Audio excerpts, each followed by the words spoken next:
Salut à tous, je vous fais cette petite vidéo pour vous présenter ma stratégie de sortie.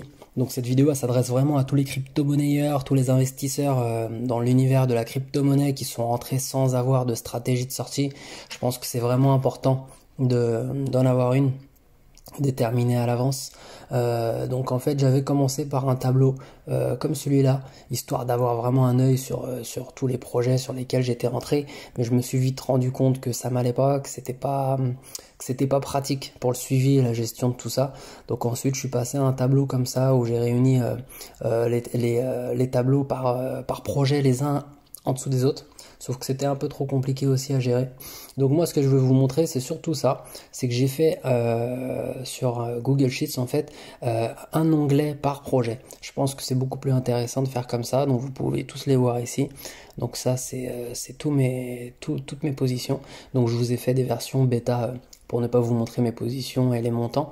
Donc pour cet exemple Polkadot, j'ai mis un exemple de 150 € pour 40 jetons. Donc ça voudrait dire que vous êtes entré à 4,50 $, ce qui est une belle entrée sur Polkadot. Et je pense que ça dépend vraiment, pour la stratégie de sortie, ça va vraiment dépendre de votre point d'entrée et aussi de votre profil. Donc par exemple pour une entrée à 4,50 $ sur Polkadot, on peut tout à fait imaginer que vous attendiez un x10 pour récupérer votre mise initiale. En tout cas moi c'est ce que je fais. Pour les bons points d'entrée seulement, c'est que j'attends le x10 pour récupérer ma mise initiale. Donc le x10 pour un prix d'entrée à 4,50 $, ça voudrait dire 45 $. Ça veut dire qu'arrivé à 45 $, il faudra vendre 10% des positions, c'est-à-dire 4 jetons, pour obtenir 148 €, enfin les 150 €, la mise initiale. Donc ici on peut voir le montant investi dans le projet, le nombre de jetons, le prix moyen d'achat en euros, le prix moyen d'achat en dollars, sachant que ça se met à jour automatiquement parce que j'ai dédié une case égale Google Finance. En fait ça permet de mettre le cours du dollar à jour afin de savoir à l'heure actuelle ça représente combien de dollars. Parce que je m'en fiche un peu de savoir ça représentait de combien de dollars il y a 2 mois. Ensuite, supply, c'est le nombre de jetons en circulation, le nombre de jetons maximum. Le market cap, c'est vraiment la capitalisation du marché en termes d'objectifs, une target, vraiment un objectif haut que l'on peut se fixer ensemble. Enfin, du moins que je vais vous montrer comment je fais moi pour fixer ces market cap et ça me donne des objectifs de prix en multipliant justement la market cap par les jetons en circulation. Donc après, avec cet objectif de prix, vous le reportez dans le tableau et vous, l'idéal c'est de faire par palier, de récupérer un certain pourcentage par palier, histoire d'être sûr de prendre des bénéfices avant que on ne sait pas de quoi est fait demain. Une chose est sûre, c'est que les arbres ne poussent pas jusqu'au ciel et qu'il est vraiment important d'établir une stratégie à l'avance tant qu'on a les pieds sur terre, qu'on est terre à terre de manière rationnelle avant d'être pris par la vague euphorique que peut produire un bull run. D'autant plus que c'est vraiment compliqué. C'est vrai qu'on dit que c'est beaucoup plus difficile de vendre que d'acheter. Et c'est assez logique, quoi. C'est compliqué de mettre stop à un compteur d'euros qui ne cesse de grandir, à un profit grandissant qui ne cesse de croître. Accepter de mettre stop et de couper ça, c'est vraiment compliqué. Donc mieux vaut sortir par palier, par pourcentage, en laissant, comme vous pouvez voir, au moins 10% qui continuent de courir au cas où on irait encore plus haut. Et voilà. Donc en fait, ce que je fais pour remplir ce tableau, c'est que j'ai besoin des informations sur CoinGecko. Je vais chercher le supply, en fait je le copie-colle.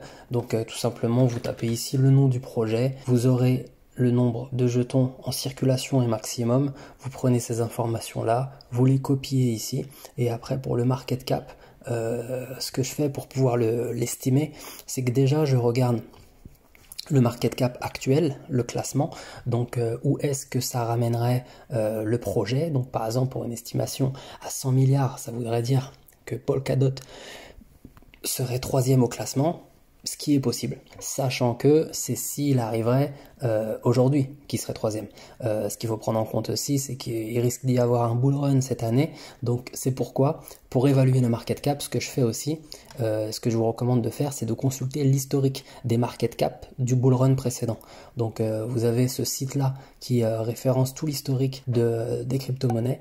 Et donc moi, je suis allé sur la fin d'année 2017, début d'année 2018, pour pouvoir voir l'évolution. Donc vous voyez la semaine du 26 novembre 2017, 3 décembre, 10 décembre, etc. etc.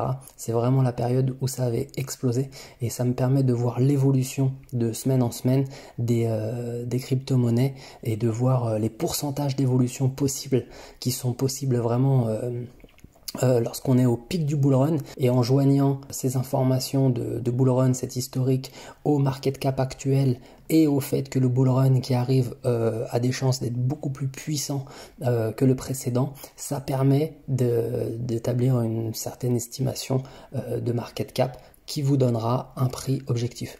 Donc après, c'est toujours intéressant de mettre des objectifs plus hauts au cas où on irait les chercher. On pourrait se dire qu'arriver au 1000%, c'est-à-dire qu'au x10, on récupère la mise initiale, qu'ensuite, si là, on a estimé 100 $ de market cap, on récupère aux 100 $, mais aussi un peu avant, et après, on peut laisser courir un peu après. On peut même prendre bien plus à ce qu'on a estimé, histoire de laisser courir quelque chose de plus petit derrière. Bon, voilà. Après, c'est à vous de réajuster ça selon votre point d'entrée, c'est vraiment très important, et aussi selon votre profil et vos souhaits. Et ce qui est intéressant de faire aussi, c'est sur TradingView de placer un petit trait, une ligne horizontale que vous trouverez ici, donc ligne horizontale, et de placer cette ligne sur votre point d'entrée. Ça vous permet d'avoir un visu sur les projets et sur l'évolution en fait du cours. Donc voilà. C'était une petite stratégie que je voulais vous présenter. Et après, bon, sachant qu'il y a des projets que vraiment on peut pas s'y attendre, il y a des hausses qui sont significatives et qu'on peut pas s'y attendre.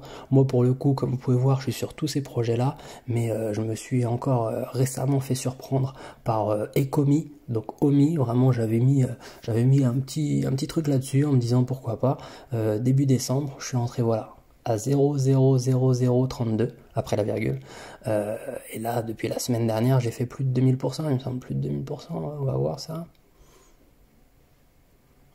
Oui, voilà. Oui, plus de 2000%. Donc, on ne sait pas vraiment à quoi s'attendre. Une chose est sûre, c'est qu'il faut récupérer sa mise initiale le plus tôt possible. Après, c'est selon vos souhaits. Il y en a qui préfèrent la récupérer une fois qu'ils ont fait un x2. Il y en a, ils attendent le x5. Il y en a, ils attendent le x10. Faut quand même rester raisonnable, je pense. Et ensuite, pour le reste, vraiment établir une stratégie par palier, de sortie par palier. Parce que je pense qu'il n'y a rien de plus frustrant que de voir son compteur d'euros, en tout cas de profit, de gain, augmenter à plus de 1000%, plus 5000%, plus 10 000%, être super riche et voir un gros montant virtuel, et au final le voir s'effondrer et se réduire à néant pour repasser à zéro.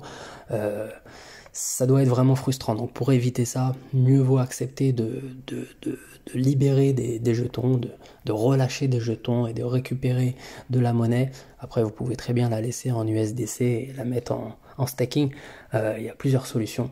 Mais en tout cas, cette vidéo a vraiment pour objectif de vous présenter une stratégie de sortie et vous conseiller, voire même vous inciter à établir votre propre stratégie tant que vous avez les pieds sur terre et que vous n'êtes pas encore pris par justement cette vague d'émotions qui risque de vous emporter bien loin et de vous faire passer à côté d'un profit